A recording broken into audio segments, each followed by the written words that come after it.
नमस्ते दोस्तों, Shelley's kitchen में आपका स्वागत है। आज मैं फिर से आप लोगों के लिए एक नई रेसिपी लाई हूँ। आज जो मैं रेसिपी लाई हूँ, आज मैं ये बादाम खसखस की बर्फी की रेसिपी लाई हूँ। ये खाने में बहुत ही टेस्टी लगती है और बहुत ही झटपट बनकर तैयार हो जाती है। अभी फिलहाल नवरात्रे चल रहे हैं, तो आप इस बर्फी को एक बार बनाकर रख लीजिए और आप इसे 9 दिन तक आराम से एंजॉय कर सकते हैं। इस बर्फी को बनाने के लिए हमें किसी ज़्यादा सामान की भी ज़रूरत नहीं है और ये बहुत ही झटपट बनकर तैयार हो जाती है। इससे पहले भी मैंने कई बर्फी की रेसिपी आपके साथ शेयर करी है। अगर आप चाहें तो आप उन रेसिपी को भी ट्राई कर सकते हैं। और जो हमारी बर्फी है वो देखिए कितनी अच्छे से बनकर तैयार हुई है और इसके जो पीसेज हैं वो भी बहुत ही अच्छे से निकल कर आए हैं। तो चलिए शुरू करते हैं आज की रेसिपी को बनाना। इसके लिए यहाँ पर सबसे पहले मैंने एक कढ़ाई ले ली है और अब हम इसमें 100 ग्राम के करीब जो है ये खसखस डाल देंगे, जिसे हम पोसत भी कहते हैं। और अब हम गैस की फ्लेम को लो टू मीडियम रखेंगे और इसे लगातार चलाते हुए हम थोड़ा सा भून लेंगे। हमें इसे बिल्कुल ड्राई रोस्ट ही करना है, इसमें हमें किसी घी वगैरह की जरूरत नहीं है। हम इसे बिल्कुल सूखा ही भूनेंगे जब तक कि इसका थोड़ा सा कलर चेंज नहीं हो जाता है। जब तक हमारा खसखस भून रहा है तब तक हम आगे की तैयारी कर लेते हैं। इसके लिए यहाँ पर मैंने एक मिक्सी का जार ले लिया है और 50 ग्राम के करीब जो है मैंने यहाँ पर बादाम की गिरी ले ली है और अब हम इनका बिल्कुल फाइन पाउडर बनाकर तैयार कर लेंगे। यहाँ पर हमारा जो बादाम थे वो अच्छे से पिस गए हैं और इनका एक फाइन पाउडर बन गया है और अब हम इसे अलग निकाल कर रख लेते हैं। तब तक हमारा जो खसखस था वो भी देखिए पहले से थोड़ा सा भुन गया है और इसका थोड़ा सा कलर चेंज हो गया है। अभी हम इसे 1-2 मिनट के लिए और भूनेंगे। 1-2 मिनट के बाद अब हमारा जो खसखस है वो अच्छे से भुन गया है। हम गैस की फ्लेम को ऑफ कर देंगे और इसे मिक्सी के जार में निकाल लेंगे और पूरी तरह ठंडा होने देंगे। तब तक हम चाशनी बनाकर तैयार कर लेते हैं।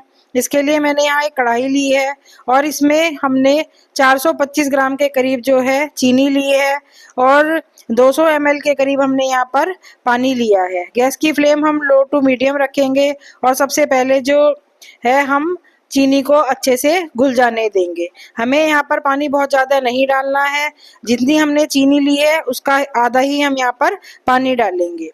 तब जब तक हमारी चाशनी बन रही है तब तक हम यहाँ पर जो हमारा खसखस है उसे भी बिल्कुल बारीक पीस कर तैयार कर लेते हैं। यहाँ पर अब हमारा जो खसखस था वो देखिए वो भी बिल्कुल अच्छे से बारीक पिस गया है और अब हम अपनी बर्फी को जमाने के लिए ट्रे भी तैयार कर लेते हैं। इसके लिए यहाँ पर मैंने एक बर्फी जमाने वाली ट्रे ली है और इसे हम घी लगाकर अच्छे से ग्रीस कर देंगे। यहाँ पर मैंने बर्फी जमाने वाली ट्रे ली है। अगर आपके पास ये ना हो तो आप इस बर्फी को किसी भी थाली में या जो केक के मोल्ड आते हैं आप किसी में भी इसको जमाकर तैयार कर सकते हैं। अब हमने यहाँ पर जो हमारी बर्फी जमाने वाली ट्रे थी उसे अच्छे से घी लगाकर ग्रीस कर लिया है।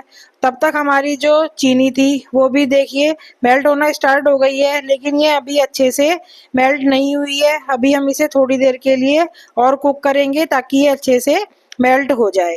अब यहाँ पर हमारी जो चीनी है वो देखिए अच्छे से मेल्ट हो गई है और अब हम चाशनी को 3-4 मिनट के लिए इसी तरह पकने देंगे। 3-4 मिनट के बाद अब हम अपनी चाशनी को चेक करेंगे। वैसे अभी मुझे पता है कि हमारी चाशनी नहीं बनी है।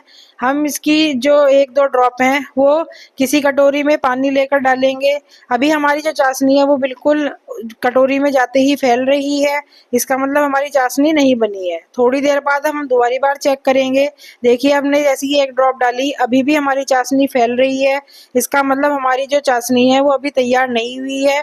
अभी हम इसे थोड़ी देर के लिए और कुक करेंगे। अब जो हमारी चाशनी है ये बन गई है। वैसे अब मैं आपको इसे चेक करा देती हूँ। जब हम पानी में चाशनी की जो है 1 ड्रॉप डाल रहे हैं तो देखिए हमारी चाशनी वहीं पर जाकर अच्छे से सेट हो जा रही है और बिल्कुल भी फैल नहीं रही है, इसका मतलब हमारी चाशनी बन गई है। बस हमें इतनी ही चाशनी बनानी है। गैस की फ्लेम हम यहाँ पर बिल्कुल लो रखेंगे और इसमें हम 250 ग्राम के करीब जो है ये मावा डाल देंगे। ये जो मावा है ये घर का बना हुआ मावा है। अगर आप बाजार का मावा यूज कर रहे हैं तो आप मावे को पहले अच्छे से थोड़ा सा भून लीजिएगा, क्योंकि यहाँ पर मैंने घर का मावा यूज किया है तो ये ऑलरेडी ही अच्छे से भुना हुआ है। गैस की फ्लेम हम लो रखेंगे और सबसे पहले चाशनी में हम मावे को बिल्कुल अच्छे से मिक्स कर लेंगे ताकि इसमें कोई भी गुठलियां ना रहे। अगर इसमें कोई गुठलियां हैं तो आप उन्हें स्पैचुला की हेल्प से दबाते हुए अच्छे से डिजॉल्व कर लीजिएगा, जिससे कि हमारा मिक्सचर बिल्कुल एक सार हो जाए। यहाँ पर अब हमारा जो मावा था वो चाशनी में बिल्कुल अच्छे से मिक्स हो गया है और अब हम इसे 3-4 मिनट के लिए इसी तरह कुक होने देंगे। 3-4 मिनट के बाद देखिए अब हमारी चाशनी और मावा किस तरह का हो गया है। अब हम उसमें पिसे हुए बादाम और पिसा हुआ जो खसखस है उसे डाल देंगे। गैस की फ्लेम हम यहाँ पर बिल्कुल लो ही रखेंगे और खसखस और बादाम के पाउडर को हम मावे वाले मिक्सचर में बिल्कुल अच्छे से मिला लेंगे और हमारा जो बर्फी का मिक्सचर है वो बिल्कुल एक सार हो जाए।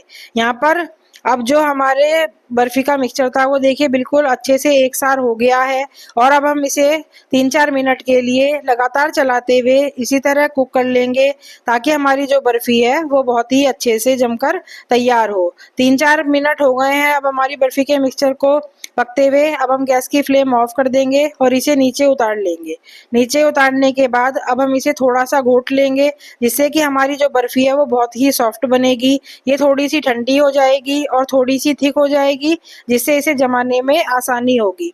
थोड़ी देर बाद के बाद देखिए हमारी बर्फी काफ़ी थिक हो गई है और अब हमने जो ट्रे तैयार कर कर रखी हुई थी उसमें हम अपने बर्फी के मिक्सचर को पलट देंगे, जिससे कि हमारी बर्फी अच्छे से जम जाएगी। यहाँ पर मैंने सारा मिक्सचर अपनी ट्रे पर पलट दिया है और अब हम ट्रे को थोड़ा सा टैप कर लेंगे ताकि ये थोड़ी सी हमारी जो बर्फी है अच्छे से फैल जाए और अब हम इसे 1 घंटे के लिए इसी तरह छोड़ देंगे ताकि हमारी बर्फी अच्छे से सेट हो जाए।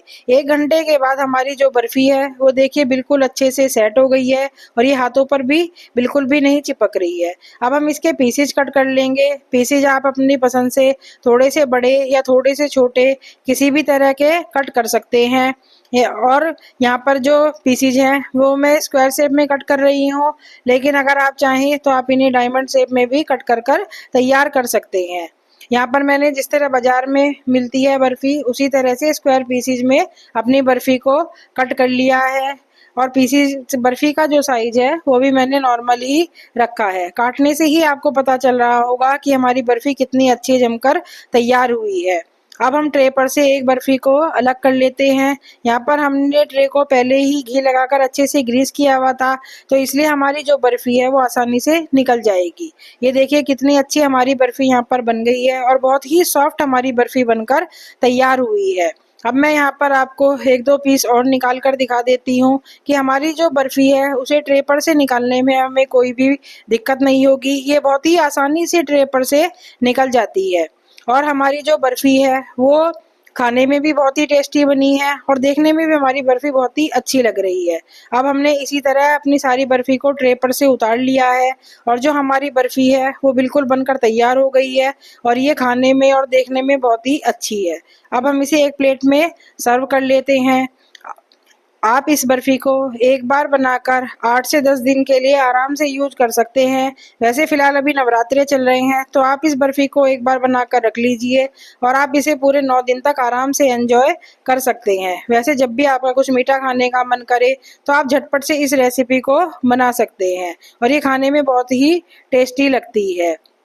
लीजिए तैयार है बादाम खसखस की बर्फी। आप मेरी रेसिपी को ज़रूर ट्राई करें और मुझे कमेंट करके बताएं कि आपको मेरी रेसिपी कैसी लगी। अगर आपको मेरी रेसिपी पसंद आई हो तो इस वीडियो को लाइक करें, ज़्यादा से ज़्यादा शेयर करें और मेरे चैनल पर नए हैं तो मेरे चैनल को सब्सक्राइब करना बिल्कुल भी ना भूलें और जो साइड में बेल आइकन है आप उसे भी प्रेस कर लीजिए ताकि मेरे आने वाले वीडियो की नोटिफिकेशन आपको जल्दी से जल्दी मिल सके। Thank you.